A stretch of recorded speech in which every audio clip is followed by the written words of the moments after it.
तो hello welcome back, I am Aditya Aditya Singh and welcome to one more video. तो बहुत दिनों से वीडियो अपलोड नहीं की थी। जब वो सिंगल रीजन की फिर एंड सेमेस्टर के एग्जाम चालू थे, अब भी चालू है, बट ये बातें कुछ ज़्यादा इंपॉर्टेंट है। ठीक है, तो आप जब इंजीनियरिंग में जाओगे तो आपको हर महीने एग्जाम रहेगी, then you will feel me कि भैया उस दिन क्या बोल रहे थे। ठीक है, तो अभी CET के लिए मोस्टली 3 से 4 दिन का समय बाकी है। ठीक है, तो मैं मोस्टली बात कर रहा हूँ सेकंड में के शिफ्ट वालों के लिए। और अगर आपकी शिफ्ट बाद में भी, तो आपके लिए ये वीडियो बहुत इंपॉर्टेंट रहने वाला है। तो कुछ बातें करेंगे जो आपको आपके लिए बहुत इंपॉर्टेंट रहने वाली है, तो इसलिए वीडियो लास्ट तक जरूर देखना। कुछ बातें हैं जो आपको बतानी है, कुछ सजेशंस है या फिर कुछ टिप्स है जो आपसे शेयर करनी है, जो कि बहुत इंपॉर्टेंट है। तो पहले तो मैंने पोल वगैरह कंडक्ट करवाए थे लास्ट में CET के लिए कि सिलेबस कितना हुआ है। तो मोस्टली ऐसे ही बच्चे उनमें कि जिनका 50% के अराउंड सिलेबस हुआ है। आपका लाइक 60%, 70%, 80% सिलेबस हुआ होगा। आपको कुछ ऐसे बच्चे भी जिनका सिर्फ 12th हुआ है, 11th पूरा बाकी है अभी। ठीक है, तो मान लो कि ऐसी तुम्हारी सिचुएशन है कि सिलेबस अभी बाकी है कुछ ना कुछ, तो एंड आपका पेपर भी 3-4 दिन बाद है। तो भाई don't run behind the syllabus now. As of now आपको सिलेबस नया कुछ पढ़ना स्टॉप कर देना है। This is your bracket. तो इसके ब्रैकेट के अंदर आपने जितना भी पढ़ा है अब तक वो पूरा है, तो आपको इस ब्रैकेट के बाहर जाना नहीं है अभी। It's surely sufficient as of now. आपको नया पढ़ना नहीं है। आप नया पढ़ने जाओगे तो पुराना आपको रिवाइज करने में और टफ जाएगा। ठीक है, दैट्स अभी जितना पढ़ा है उतना सफिशिएंट है, आपको वही लेके आगे जाना है। पर इतना जो पढ़ा है ये गलत नहीं होना चाहिए, ये खुद से प्रॉमिस कर लो। ठीक है, क्योंकि अगर ये गलत होगा फिर बुरा लगता है बहुत ज़्यादा कि भाई पढ़ के भी मार्क्स नहीं आ रहे। ठीक है, तो यही कि सिलेबस अभी करना स्टॉप कर देना है, कुछ नया वगैरह पढ़ना नहीं है। एंड वन मोर थिंग कि जो आपकी मॉक टेस्ट वगैरह आपने दी होगी, मैं बहुत पहले से बोल रहा हूँ कि मॉक टेस्ट दो, जल्दी मॉक टेस्ट देना स्टार्ट कर दो। ठीक है, और मान लो कि आपने अब तक लाइक आई एम कंसिडरिंग कि आपने अब तक मॉक टेस्ट दी होगी, at least 1 mock test, 2 mock test, 3 mock test, 10 mock test, 20 mock test. 20 तो मैंने आपको फिगर बता दी कि आपको 20 मॉक टेस्ट करना है। आपको इससे बहुत प्रैक्टिस होने वाली है। ठीक है, अगर नहीं भी हुई होगी इट्स फाइन। ठीक है, अभी आपको जो लास्ट के 3-4 दिन है मॉक टेस्ट देना स्टॉप कर देना है। मॉक टेस्ट देना स्टॉप कर देना है, नया सिलेबस पढ़ना स्टॉप कर देना है। अभी आपको आपने जितना भी पढ़ा है सिर्फ रिवाइज आपको वही वापस रिवाइज करते जाना है। आई एम सेइंग कि एटलीस्ट आपको ये 3 से 4 बार तो रिवाइज करना ही करना है। ठीक है, तभी आपको चीज़ें आपके दिमाग में रिटर्न होगी, आपको तभी याद आएगी एग्जाम के बीच में। ऐसा होता है ना मोस्टली कि आप पढ़ते जा रहे हो आगे एक चैप्टर आपको हो रहा है मैथ्स में। मान लो कि आप 1 बाय 1 आपने चैप्टर 1 से स्टार्ट किया था, बाद में आप कर रहे हो 2nd, 3rd, 5th, 10th chapter हो गया, 11th चैप्टर हो गया। तो आप जब फर्स्ट चैप्टर देखते हो ना, तो आपको याद आता नहीं कि भाई मैंने फर्स्ट चैप्टर में पढ़ा क्या था, आप भूल जाते। तो यही चीज़ें अवॉइड करने के लिए वो टाइम से कि अभी नया पढ़ना स्टॉप कर दो, पुराना वाला रिवाइज करते रहो कंटिन्यूसली। ठीक है, जितना रिविजन करोगे उतना आपके लाइक वो होता क्या है सीन कि आपके ब्रेन में वो रहता है, बट आप जब नया पढ़ते हो तो पुराना थोड़ा ब्लर आउट हो जाता है। तो आपको ब्लर आउट होने नहीं देना है, आपको वापस रिवाइज करते जाना है। बिकॉज नया जो पढ़ोगे उसका मार्क्स भी उतना ही रहेगा जितना पुराना वाला मार्क्स था। ठीक है, तो आपको नए चीज़ के लिए पुरानी चीज़ सैक्रिफाइस नहीं करनी है। ठीक है, आपको वही रिवाइज करना है। जैसे मैंने आपको बताया कि आपको और मॉक टेस्ट बाद में नहीं सॉल्व करनी है। इसके पीछे एक रीज़न है कि मान लो कल आपका पेपर है और आपको आज का टेस्ट अनलकीली खराब आ गया है, फिर टफ आ गया थोड़ा सा, आपके कम मार्क्स बने आज के टेस्ट में। अब तक आपने 10 टेस्ट दिए, उनका स्कोर अच्छा आया, बट आज के 11वें टेस्ट में स्कोर गंदा आ गया। उस टाइम पे आपको जो डिमोटिवेट होगा, जितना डिप्रेसिंग फील होगा भाई, आप इससे बाहर आने में आपको बहुत टाइम लगेगा। ठीक है, दैट्स वाई अभी मॉक टेस्ट देना अवॉइड करो मोस्टली।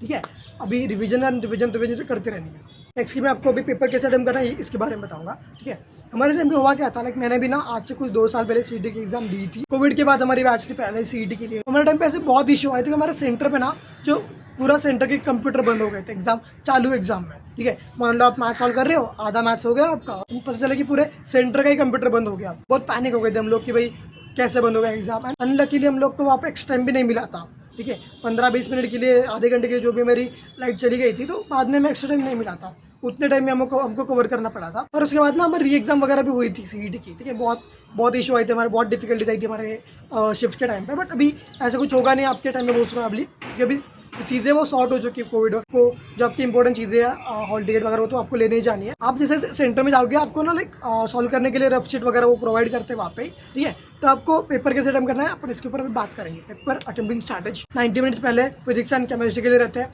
बाकी 90 मिनट्स मैथ्स के लिए रहता है। ठीक है, तो जब आपका मैथ्स स्टार्ट होता है after 91th minute of your test, तो आप वापस से फिजिक्स केमिस्ट्री के ऊपर नहीं जंप कर सकते हो। तो आपको पहले 90 मिनट्स के अंदर ही फिजिक्स एंड केमिस्ट्री कंप्लीट कर लेना है, फिर उसके बाद मैथ्स के ऊपर जाना है। उसमें भी आपको पहले केमिस्ट्री सॉल्व करना है, बिकॉज केमिस्ट्री जल्दी हो जाता है और थ्योरेटिकल क्वेश्चन बहुत ज़्यादा थे केमिस्ट्री में। And comparatively physics and maths में से केमिस्ट्री ईजी रहता है और सॉल्वेबल रहता है। आपको 35 मिनट्स के अराउंड केमिस्ट्री सॉल्व करने का ट्राई करना है, ताकि जो बाकी का एक्स्ट्रा टाइम रहेगा वो आप फिजिक्स के ऊपर दे सकते। मान लो 40 मिनट लग गए, फाइन, बट आपको एक्यूरेसी भी चाहिए। एक्यूरेसी विथ स्पीड जब आपको आया, then you will definitely score greater percentile that you are expecting. इसमें आपको करना क्या है, अब तक मॉक टेस्ट में आप क्या कर रहे होंगे, like question number 1, 2, 3 line by solve कर रहे होंगे, ठीक है। आपको ये अवॉइड करना है, टाइम मैनेजमेंट नाम का कंसेप्ट रहता है जो आपको एग्जाम में मैनेज करना है, ठीक है। आपको अभी क्वेश्चन सॉल्व करने को टाइम लग रहा है, वो which is not a good thing. आपको कम से कम टाइम में ज़्यादा क्वेश्चन सॉल्व करने का प्रैक्टिस करना है। टाइम मैनेजमेंट कैसे करना है, लेट मी एक्सप्लेन। जैसे भैया ने बोला कि केमिस्ट्री पहले सॉल्व करना है, ठीक है। तो क्वेश्चन नंबर 1 से लेकर 50 तक ये फिजिक्स के क्वेश्चन हो गए, 51 से 100 विच इज़ केमिस्ट्री, राइट। तो आपको अभी लाइक लैब्स में करना है। आप तो गेम खेलते हो रेसिंग वाली, 1 लैब 2 लैब 3 लैब्स रहते हैं मोस्टली, ठीक है। आपको लैब्स में ऐसे लैब्स में जो पेपर अटेम्प्ट करना है, फर्स्ट टाइम आप क्या कर रहे हो कि सिर्फ लाइक फास्ट में आपको क्वेश्चन देखने हैं ऊपर से, लाइक ऐसे वाले क्वेश्चन होंगे जो कि थियोरेटिकल क्वेश्चन रहेंगे, लाइक वो पॉलीमर वगैरह के क्वेश्चन रहते हैं, यूजिस वगैरह पूछते हैं उसमें, वो क्वेश्चन आपको पता रहता है, थियोरेटिकल क्वेश्चन रहता है, वो आपको देखते ही आप उसका आंसर टिक कर सकते हो विदिन 5 सेकेंड्स। तो पहले आपको वो क्वेश्चन सॉल्व करना है, ठीक है। 51, 52, 60, 65, 70 आप करते जा रहे हो सॉल्व, वो टिक करना है, आंसर नेक्स्ट करना है फास्ट में, ठीक है। आ गए अपन क्वेश्चन नंबर 100 के ऊपर, first lab complete. Second lab में ऐसे क्वेश्चन आपको चूज करने हैं जो कि लाइक जिसमें आप फॉर्मूला डाल के आंसर निकाल सकते हो। मोस्टली फिजिकल केमिस्ट्री के क्वेश्चन रहते हैं जिसके अंदर आप फॉर्मूला डाल दिया, आंसर निकल जाता है। सेकंड जिनके लिए आपको मोस्टली 30 to 40 सेकेंड्स लगेंगे, ठीक है। आपको सेकंड लैब स्टार्ट होता है 51 से लेकर आपको 51, 60, 70, 80, 90, 100, ठीक है। आपका सेकंड लैब हो गया है, इसके अंदर थर्ड लैब आता है। ऐसे क्वेश्चन से थोड़े से डिफिकल्ट है या फिर जिनको टाइम लग सकता है सॉल्व करने के लिए, तो आपको थर्ड में ऐसे क्वेश्चन सॉल्व करने हैं जिनको टाइम लगता है। वापस से सेम आपको लैब में जाना है, 51, 60, 70, 80, 100 हो गए, लाइक आपको इन तीन लैब में आपको वैसे क्वेश्चन सॉल्व कर लेना है। फिर फोर्थ में ऐसे क्वेश्चन रहते हैं जो आपको आते ही नहीं है, कंप्लीटली आपके लोग वो क्वेश्चन नहीं है, यहाँ पे आपको करना है गैसिंग, ठीक है। तुम बोलते हैं उसको तुक्का स्ट्रैटेजी, ठीक है। तो मैं आपको एक्सप्लेन करूँगा तुक्का स्ट्रैटेजी कैसे आपको यूज़ करनी है। जिस वे में आपने केमिस्ट्री कर लिया, उसकी बेस में देन आपको जंप करना है फिजिक्स के ऊपर, सेम वे में आपको फिजिक्स कंप्लीट करना है, देन उसके ऊपर आपको जाना है मैथ्स के ऊपर, ठीक है। तो पूरे पेपर में ऐसा एक भी क्वेश्चन नहीं रहना चाहिए जो आपने पढ़ा ही नहीं, आपको टाइम ही नहीं मिला भैया, मैं लगातार कर रहा था, लास्ट के 10-12 क्वेश्चन छूट गए क्योंकि टाइम नहीं मिला, ठीक है। तो आपको ऐसे इंटेलिजेंट वे में पेपर सॉल्व करना है। ऐसे क्वेश्चंस रहेंगे जो आपको पहले तो आपने ट्रिक वगैरह देखी रहेगी वहीं पे, मोस्टली वो डेफिनेट इंटीग्रेशन रहता है, देखो उनकी ट्रिक वगैरह आपको सर ने बताई होगी, ठीक है। तो आपको ऐसे ट्रिक करके पहले तो क्वेश्चन सॉल्व कर लेना है। सेकंड टाइम सॉल्व वाले क्वेश्चन जो आपको लाइक 30-40 सेकंड्स लेंगे, और उसके बाद थोड़े बड़े क्वेश्चन जो आपको ज़्यादा टाइम लेने वाले हैं। आपको इस वे में आप करोगे तो आप इजीली कम टाइम में ज़्यादा सॉल्व कर सकते हो। व्हाट आई मीन बाय तुक्का strategy, which is intelligent guessing, ठीक है। आपको करना क्या है, मोस्टली 4 ऑप्शन रहते हैं, ठीक है, और उसमें से एक ऑप्शन करेक्ट रहता है। ऑप्शन करेक्ट होने की प्रोबेबिलिटी आपकी 1/4 है एंड इनकरेक्ट की 3/4 है। तो आपको 3 ऑप्शन से बचना है ताकि आप एक ऑप्शन करेक्ट सॉल्व कर सकते हो, गेटिंग।